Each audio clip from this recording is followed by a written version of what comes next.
வணக்கம். திமுக தலைமையிலான மதசார்பற்ற முற்போக்கு கூட்டணியில் அங்கம் வகிக்கும் எழுச்சி தமிழர் என் அன்பு தம்பி திருமாவளவன் அவர்களின் வாழ்த்துக்களை பெற்ற வேட்பாளர்கள். பன்னீர்தாஸ் திருப்போரூர் தொகுதியில் போட்டியிடுகிறார். அவருக்கு பானை சின்னத்தில் வாக்களிக்குமாறு கேட்டுக்கொள்கிறேன். விடுதலை சிறுத்தைகள் கட்சியில் இருக்கிற இந்த 8 வேட்பாளர்களும் வெறும் வேட்பாளர்கள் இல்லை, சமூக நீதி போராளிகள். சட்டசபைக்கு இவங்க போனால் அவங்க தொகுதிக்கு மட்டும் இல்லை, ஒட்டுமொத்த தமிழ்நாட்டுக்கே நல்லது. கூட்டணி கட்சியில் இருந்தாலும் கூட கூட்டணி கட்சியின் தர்மத்தை காப்பாற்றி கொண்டே உரிமைக்காக உரக்க குரல் கொடுப்பவர்கள் நம்முடைய விடுதலை சிறுத்தைகள் கட்சியின் வேட்பாளர்கள். நம்முடைய விடுதலை சிறுத்தைகள் கட்சி நான் ஏன் சொல்றேன்னா, நான் விடுதலை சிறுத்தைகள் கட்சியில மெம்பராகாத விசிகாரன், அதுதான் உண்மை.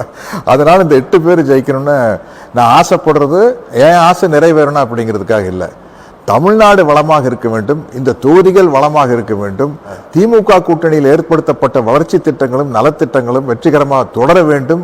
அதற்கு என்னுடைய அன்பு தம்பி எழுச்சி தமிழர் திருமாவளவன் அவர்களின் தலைமையிலான விடுதலை சிறுத்தைகள் கட்சி இறுதி வரை உரிமைக்காக உரக்க குரல் கொடுக்கும் என்ற நம்பிக்கையில் இவங்களுக்கு நான் வாக்கு கேட்கிறேன். என்னுடைய ஆசையை பூர்த்தி செய்வது மட்டுமல்ல, தொகுதிக்கும் நன்மை செய்து தமிழ்நாட்டுக்கும் நன்மை சேர்க்க வேண்டும் என்று கேட்டுக்கொள்கிறேன்.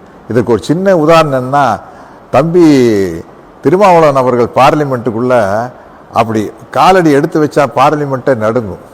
அப்படிப்பட்ட தலைவரின் கீழ் நிற்கும் இந்த தொண்டர்களும் அவர் மேலே தான் இருப்பார். அப்படிப்பட்ட தலைவரின் கீழ் நிற்கும் இந்த தோழர்களும் அப்படித்தான் இருப்பார்கள். ஆகவே அவர்களுக்கு வாக்களிக்குமாறு பணிவன்புடன் கேட்டுக்கொள்கிறேன். நன்றி, வணக்கம்.